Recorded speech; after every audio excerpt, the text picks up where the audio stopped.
Sistem informasi laboratorium merupakan suatu usaha untuk menyajikan informasi yang akurat, tepat waktu, dan sesuai dengan kebutuhan, guna menunjang proses, fungsi manajemen, dan pengambilan keputusan dalam memberikan pelayanan laboratorium.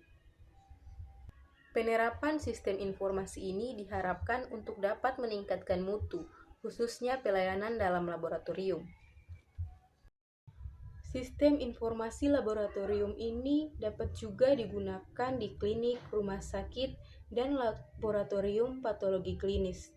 Adapun komponen-komponen dari sistem informasi laboratorium ini meliputi yang pertama yaitu pengumpulan pesanan laboratorium, yang kedua untuk mendaftarkan spesimen, yang ketiga untuk pengawetan spesimen, yang keempat untuk memvalidasi temuan, yang kelima untuk melacak perintah, hasil, dan kendali mutu, yang keenam untuk mengirimkan hasil ke EHR, dan yang terakhir untuk membuat laporan. Yang berikut adalah manfaat dari sistem informasi laboratorium antara lain.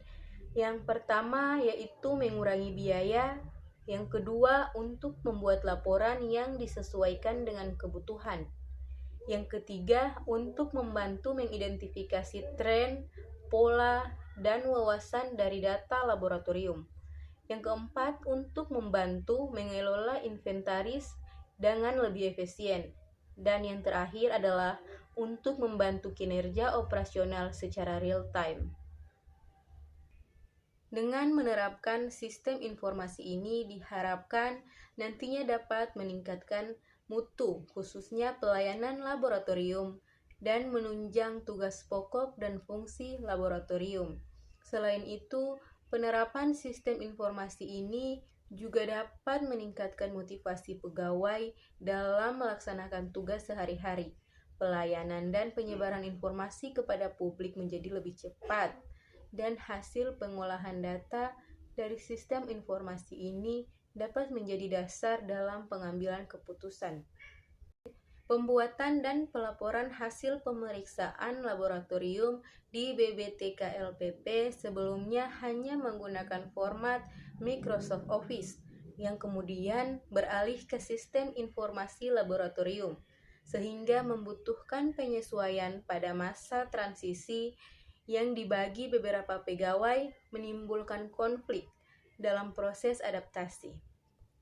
Tahapan kritis dalam penerapan teknologi informasi adalah saat kondisi di mana kehadiran sistem tersebut diterima atau ditolak oleh calon pengguna.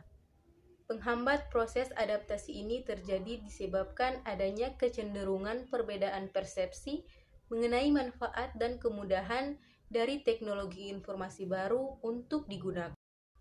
Sebagaimana telah disebutkan di atas bahwa salah satu faktor yang memegang peranan penting dalam keberhasilan penerapan dan penggunaan teknologi informasi adalah faktor pengguna. Tingkat kesiapan pengguna untuk menerima teknologi informasi laboratorium ini memiliki pengaruh besar dalam menentukan kesuksesan atau tidaknya penerapan teknologi tersebut.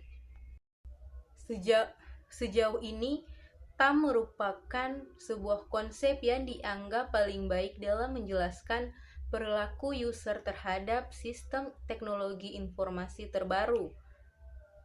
Juan Cates juga menyatakan, TAM secara konsisten menjelaskan sekitar 40% varian dalam niat individu untuk menggunakan IT dan aktual penggunaan. Mutu pelayanan kesehatan menurut Kemenkes RI yaitu meliputi kinerja yang menunjukkan tingkat kesempurnaan pelayanan kesehatan.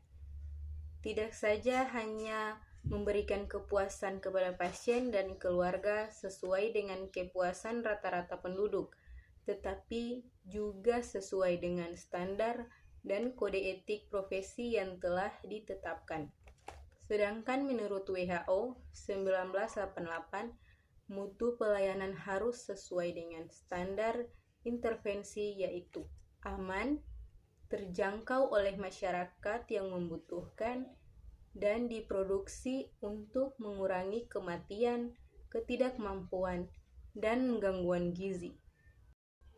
Manajemen laboratorium yang baik yaitu perlu dilakukan quality control yang mencakup kegiatan asesmen atau penilaian, audit, hingga akreditasi terhadap petugas laboratorium.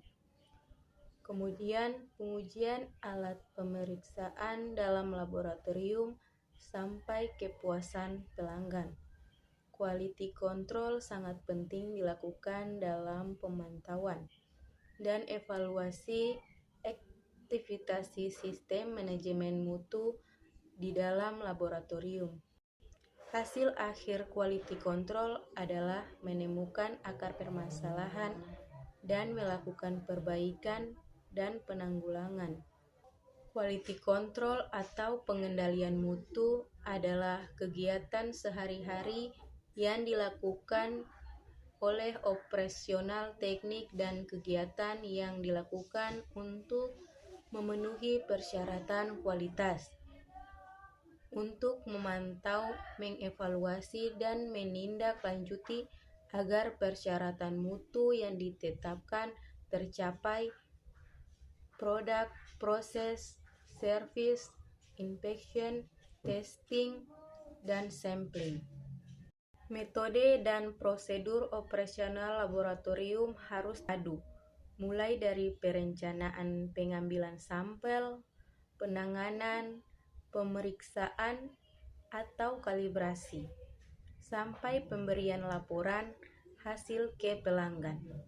Oleh karena itu, kebutuhan perbaikan kualitas pelayanan adalah merupakan suatu kebutuhan yang paling mendasar bagi kelangsungan hidup laboratorium dalam era kompetisi yang semakin ketat. Dimensi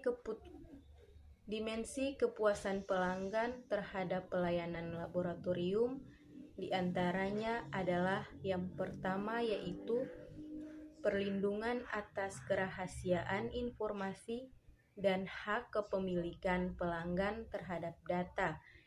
Dan yang kedua yaitu hasil pemeriksaan. Yang ketiga, keakuratan, kejelasan, dan tidak meragukan, serta objektivitas laporan pemeriksaan. Dan yang terakhir adalah ketepatan waktu penyampaian laporan hasil pemeriksaan. Yang berikut adalah tujuan sistem informasi.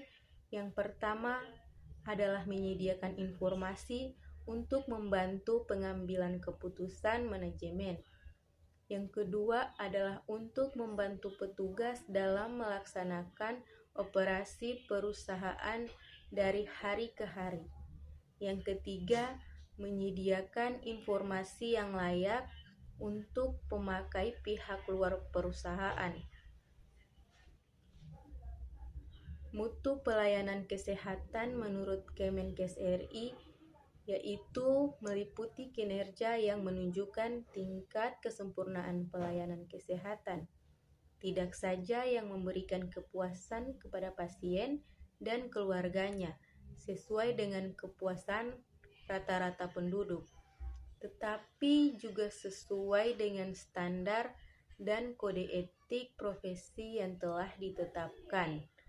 Sedangkan menurut WHO 1988, mutu pelayanan harus sesuai dengan standar intervensi yaitu aman, terjangkau oleh masyarakat yang membutuhkan, dan diproduksi untuk mengurangi kematian dan ketidakmampuan serta gangguan gizi.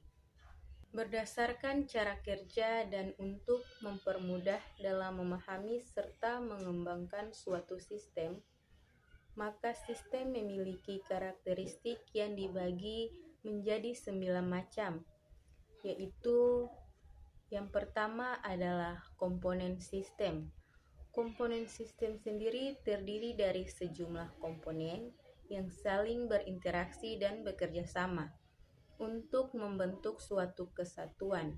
Beberapa komponen tersebut dapat terdiri dari beberapa subsistem atau bagian-bagian dari sistem, di mana setiap subsistem memiliki fungsi khusus yang akan mempengaruhi proses sebuah sistem secara keseluruhan. Contoh sistem yang berkaitan dengan laboratorium antara lain adalah jika suatu proses pada tahap praanalitik atau identifikasi pasien tidak dilakukan dengan benar, maka proses analitik akan memberikan hasil yang tidak tepat. Yang kedua adalah batas sistem. Batas sistem adalah sebuah sistem yang merupakan ruangan yang membatasi antara suatu sistem dengan sistem lainnya atau dengan lingkungan di luar sistem. Contoh yang terkait dengan laboratorium adalah proses pemeriksaan radiologi sebagai bagian dari pemeriksaan penunjang, tidak berkaitan dengan proses pemeriksaan yang berlangsung di dalam laboratorium. Yang ketiga adalah lingkungan luar sistem. Lingkungan luar sistem merupakan suatu yang terjadi di luar batas dari sistem yang mempengaruhi operasi atau cara kerja sistem. Lingkungan luar ini dapat bersifat merugikan atau menguntungkan.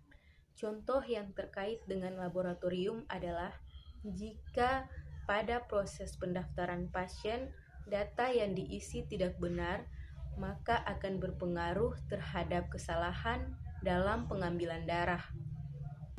Yang keempat, penghubung sistem.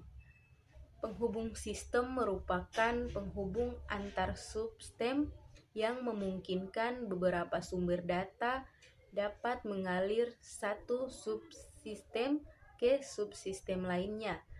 Keluaran dari satu subsistem akan menjadi masukan untuk subsistem lainnya melalui suatu media penghubung serta untuk mengintegrasikan antara satu subsistem menjadi satu kesatuan. Contoh yang terkait dengan proses di laboratorium adalah penggunaan sistem informasi laboratorium sendiri. Yang kelima adalah masukan sistem atau input. Sesuatu yang dimasukkan ke dalam sistem dapat berupa sebuah daya, yakni data, sinyal, energi, dan lain-lain, yang dapat dioleh atau dimanipulasi oleh sebuah sistem untuk menjadi sebuah informasi. Contoh yang terkait dengan proses di laboratorium yang menjadi input adalah spesimen. Spesimen yang diambil oleh seorang ATLM.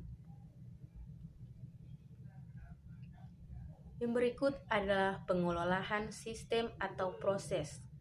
Sebuah sistem mempunyai suatu bagian pengolahan yang bertugas mengubah masukan menjadi pengeluaran, sehingga hasilnya dapat digunakan.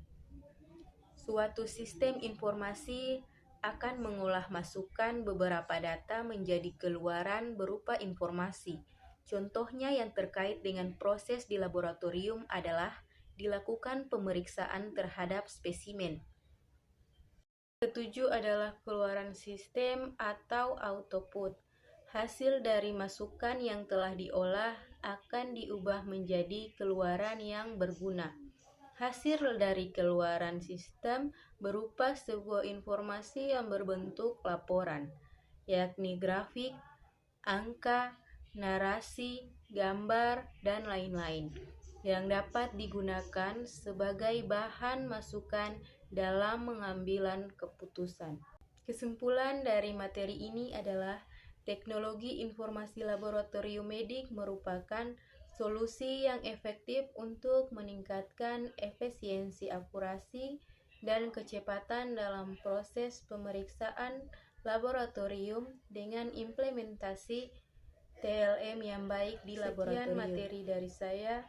Wabillahi taufiq wal hidayah. Wassalamualaikum warahmatullahi wabarakatuh.